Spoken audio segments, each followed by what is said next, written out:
I'm Sarah Rankin. You guys met me before this reading. I'm making me sit here. I am here. We can do a little intro, but I'm here with all three EPs, as well as Kim Rosenstock, who is additionally the co-creator and the writer. Obviously, Michelle Williams, EP and star, and Nikki Boyer, the EP, and of course, real life Nikki. So, thank you, everyone. So let's see, Nikki, I'm gonna start with you since this sort of starts with you.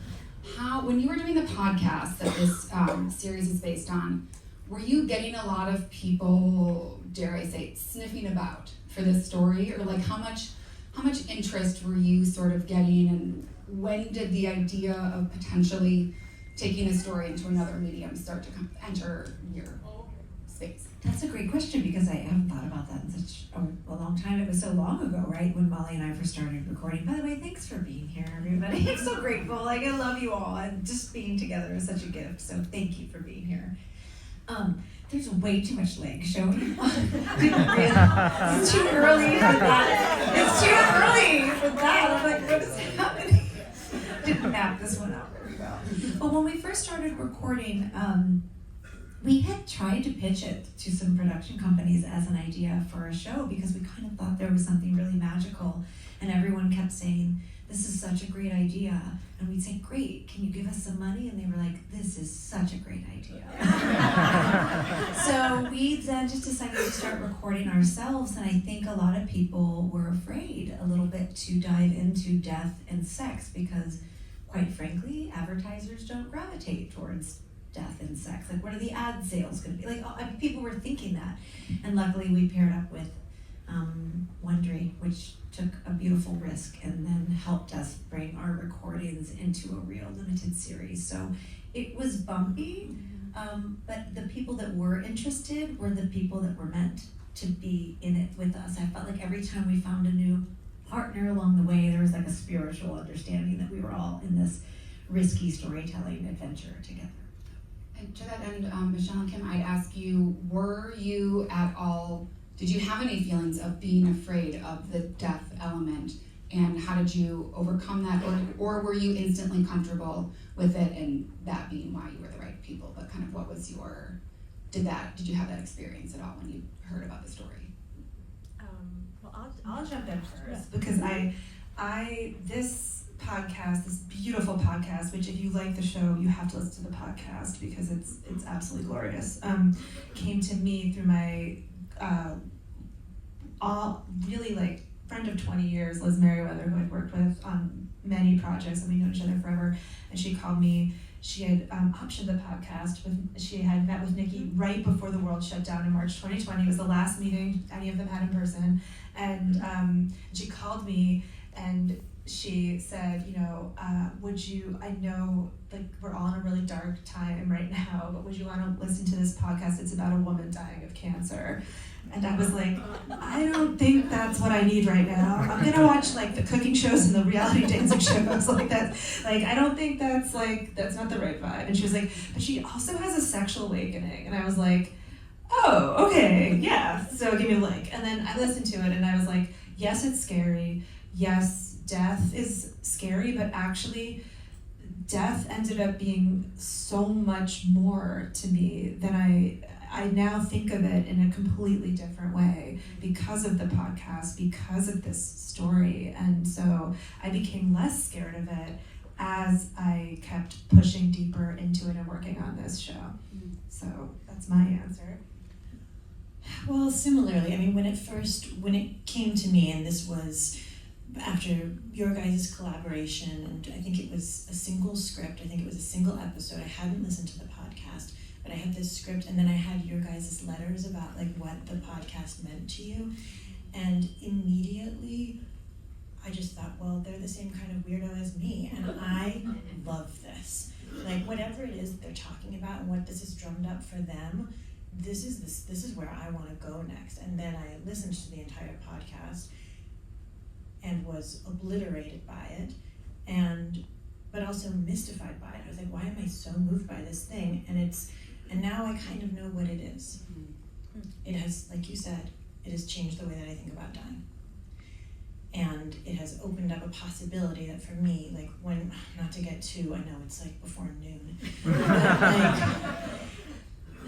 bad news, it's coming for all of us, and how will I meet that, and can I open up a spaciousness to, while in the midst of all of the other things, like I think for Molly, like she wasn't just going to be a diagnosis and a cancer patient, and she had her mind made up that she was going to continue to be all of the Molly that she could be. And what an incredible challenge to give to ourselves. I don't know that I can meet it, but I think about it now. Right. It's funny, I had actually scribbled down to myself that I was going to end on asking everybody how you thought about death now. So it's better that we got to it now, because then we'll end on something a little bit lighter perhaps. But something that stuck out to me when you said that they had the letters that they sent to you with the script about what it meant, is that to you something that's normal when people send you scripts or ideas or pitches, or was that something unique to Kim and Liz's process with it? You know, sometimes you'll get letters about what inspired the person to make this the next piece of work in their life. And you know, and really I think it's about like, what is the deeper meaning behind this thing? It's not just a thing, it's trying to see how far it can go, and how much it can live inside people's hearts and minds, and if it can cause any vibrational shift for an audience member. And when I read what they were thinking about and what it meant to them, I was like, oh yeah, that's my next evolution, like that's where I would like to go there. And I'm sort of like, just drag me along, and I want that ride. We were writing like an embarrassing love letter to Michelle, and we were like, oh like, no. What did it say? It was, I still have it in my email. We had a couple drafts, and like, we're like, should we say that? Because it's Michelle Williams. Like, what? Like, we have to sort of seem chill and cool, but we want to talk to her so badly, and you know, I remember we were like, we're just gonna put it all out there, and it talked about having sex and farting at the same time. And then the miracle was that it's kind of like what Nikki was saying. Michelle came on the Zoom, and instantly it was like, oh, we found another one. Okay, like another person that like just inherently understands this, and like is already in it without ever having talked about it together. Just it's like what you're saying. The show kind of collected its people as we went along, and my like woo woo part of me is like, I do feel like that's a little bit like Molly, like her blessing and presence on this. I know that like you can feel it, like so. Also an interesting lesson too, that maybe we don't ever have to be chill and cool, that it's actually right. we think that, and then what people connect to is just like putting yourself out there. It was like, how on earth would we ever get Michelle? This was like we did not think this was going to happen. Like, you know, it was like, yeah, sure, Meryl Streep will be in this show. Like, so like we were like, we have to shoot our shot. Like, we have to do everything we can to get her on just one Zoom if we could just talk to her. So yeah, that was, don't be chill and cool was that. Cool. Nikki, what was the experience like of both watching, we'll talk about Jenny Slate a little bit, watching someone embody a version of you versus watching Michelle embody a version, kind of bring back your friend, if that's what it felt like kind of, how did those two things compare to each other? It's, I don't know if I've ever told you this, but there was a moment after shooting where I said to my husband, like, I'm having some interesting feelings, like I really miss Michelle. Like I miss her, like I was so emotional about it. And he said, well, that's because she's your version of Molly now. So I was having these deep, griefy feelings about not being able to see her each day on set and touch her and look at her face. And I realized it was that what was happening was that. So you're stuck with me now, girl. Forever. Right? So I just, I think watching this version of Dying for Sex with Jenny and Michelle felt like, just selfishly and privately, it felt like a new layer of love and a new layer of grief and a new layer of expression.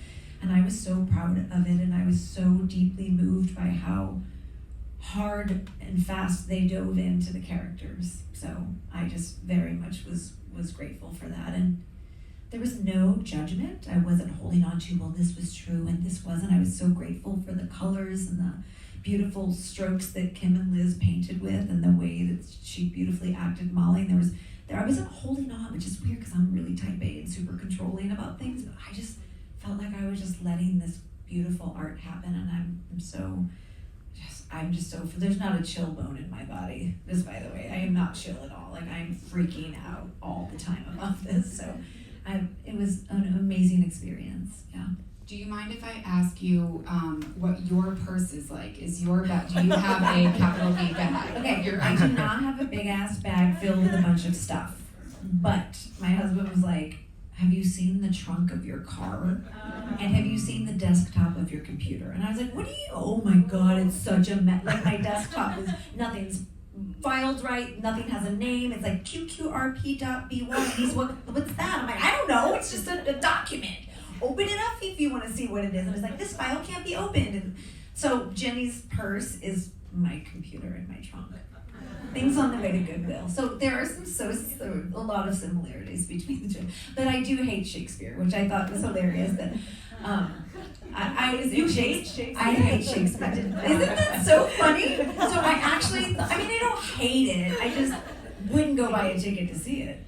Unless I'm in London, right? Unless I'm in London. But oh my gosh, sorry, I don't need to shut now up. things are getting spicy. But I did think it was amazing that they made Jenny this Shakespeare-loving actress, and I was like, that's perfect. I loved the differences so much, almost as much as the similarities, actually. For some reason, when we shifted the show, at first it was set in LA, and then we shifted it to New York once we knew that Michelle was going to be in it. And it was, for some reason, we were like, well, now Nikki has to do Shakespeare because that's what actors in New York do, and that is not true at all. But like, it felt right. But Nikki is like, just to say, like, Liz and I had her trust and her generosity. The way that Nikki was with this story, which is so deeply personal and real for her, and still grief is coursing through her. Like, the way that she would just get on the phone with us at any moment and mine painful experiences from her life, for just to give us details for scenes and like anything we needed, and at the same time totally giving us the freedom to make this show its own thing, and to build out these characters, to create new stories, and it was not a biopic, and we always, the fact that we had Nikki is what allowed us to do that, because not everyone would have been this. It's very rare to have this kind of generosity and collaboration from someone who like has already made it and knows what it is and literally lived it. Like, she could have been fact checking us the whole way through, and never, not even once. It was beautiful. The only time is, I think I made your boyfriend's name your brother's name. And I was like, that's creepy. You were like, can you change that name? And I was like, yeah, sure, no problem. I understood. Michelle, how would you describe the vibe on set? I'm curious about kind of the mixture of like joy and sadness and heaviness and laughter that was in the show, and how that kind of, in those heavier scenes, what it was like, and just kind of how you guys all moved through the emotions of what you were playing. Well, I think underlying everything are two things on this. I think really what you're there to do is build a bonfire and around the love that these two women shared, and to let everybody else experience that warmth. So like, that's a guiding principle. And the other guiding principle is, we feel so honored to go to work and to have this material to work with. So underneath the things that, yes, on the day-to-day level, they might feel like, oh, I feel vulnerable, or I feel sad, or I feel emotional, or I feel whatever the feelings I'm having. But the real base layer of that is expressing the friendship between these two women and the gratitude to have this material. So that is really like what suffuses and tempers the emotionality of it. Something that really struck me when you mentioned that you had written the show to be in LA, and then Michelle came on board, and so you changed it to New York. And is that the kind of, because it also is really striking to me that this show is made by so many women, and I assume that you did that because your family, your home life needed you to be in New York, and is that probably came to you like, oh duh, of course we'll do that, but like, I don't know, that still feels like something that wouldn't necessarily always be the answer or be easy to do or be what you're offered in a job. But correct me if I'm wrong, if that's. Yeah, I think it was a lot of moms making this show, and actually a lot of moms of daughters, which I think was a big, really interesting thing, because a lot of the show is about like this woman who is trying to heal herself and put herself back together with her child self, who was the last time she inhabited her body and felt joy and felt confidence and felt like truly alive. So we all have these like little girls running around, and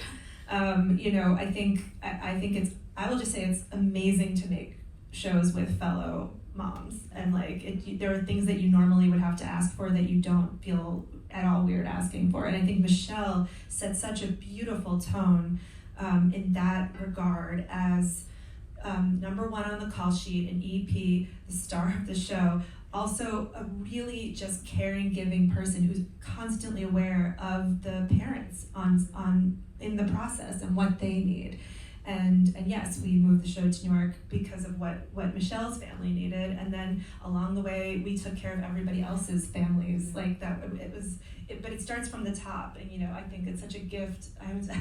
I was able to bring my daughter to set, and because our producer, who's also a mom, found a way for me to have a babysitter there the whole time. Our director Shannon, her daughter was also there with a babysitter. These girls were on set, this doesn't normally happen. This has to happen. This only happens when you have the right people involved. And I credit Michelle with she set up a beautiful playroom. We made an IKEA room. One day I went up there and every day it said it was like the most beautiful preschool. Every day it said welcome to whichever children happened to be there. Their names were on the board. I don't know who figured that out, but Michelle just made that happen. So again, she's incredible in the ways that we all know, but as an actor, but just as a human being and as the leader of this show, of this cast, an incredible person, just a wonderful human. Sorry.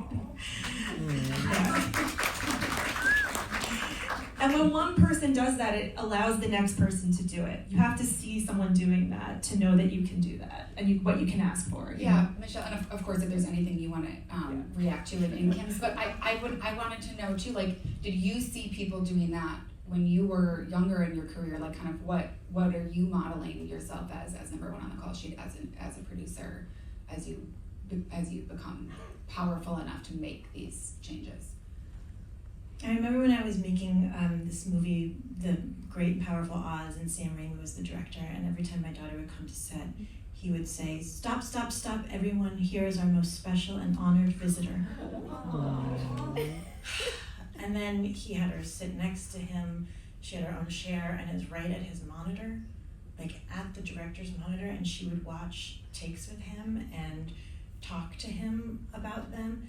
And then one time he told me this story that one time he was getting sort of upset, frustrated with something, and he felt this little tiny hand reach out and touch his arm. And he was like, oh, I really needed her there in that moment, and there she was. So I had little examples of that, where, and that was an amazing movie to be on too, because there was a costume department, and they made her a skirt that matched mine, and a tiara that matched mine. So I'd seen a little things like that, and then I've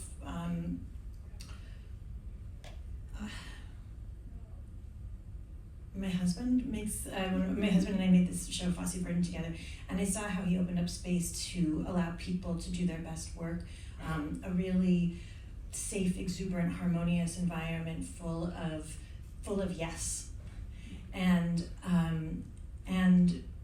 when we started on this job and I realized, oh my God, I'm number one on the call sheet. Oh, okay, it's up to me. Oh, okay. Take a deep breath, grow up, and make the thing. Be a part of making the thing the way that you want it to be, and find that extra energy that isn't just going straight into your work. Find that extra energy to spread about the workplace and think what would be good, and then ask, and then be a part of making the yes happen. So it was really exciting for me because it was a new experience for me, and I got and also, you know, when you look around and you see so many women, you're like, okay, we have got to, if they're going to give us this opportunity, and it's a show about women, directed, produced, written, starring, maybe we can rewrite some of these rules here.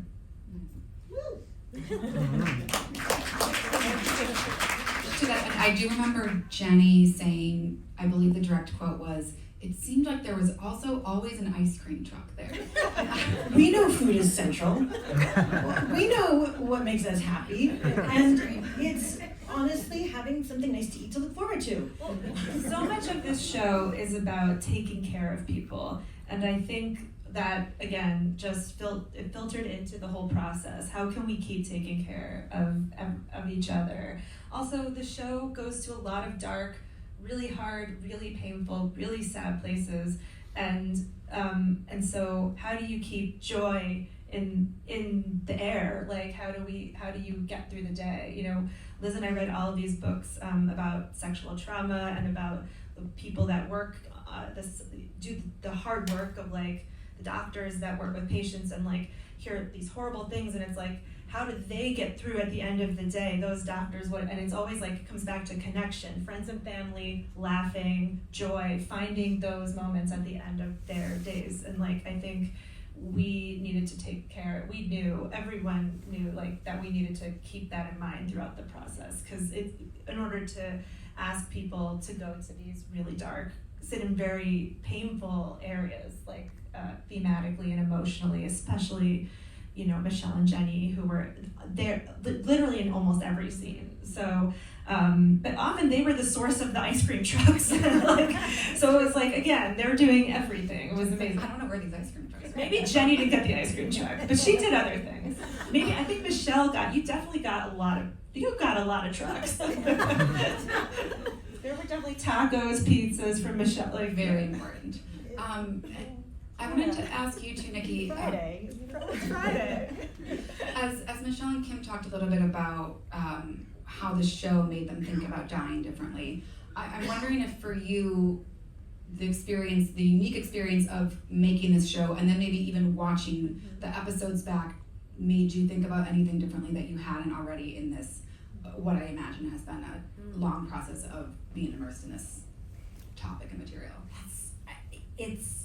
It gave me more depth to Molly. Like, when you're going through grief and you're in the hospital, you're kind of on autopilot a little bit. You're just kind of one foot in front of the other and doing what you need to do. And in this process of watching the podcast be released, watching the show be shot, getting dailies and watching the show, each one gave me a different level of new grief. Like, I just knew when there was a first, like, I'm getting the first script, I'm getting the first daily, I get to watch the first raw cut of episode 1. There was a new level of grief. And one thing that I've learned is that the grief is just like love just coming out, right? It's just, it's lost, but it's really an expression of love. So I just felt so happy and grateful to get new layers of grief, because when people pass, we kind of just keep going on without them when we have a holiday or a moment or a picture. But I keep getting these new ripples of grief and love of Molly, and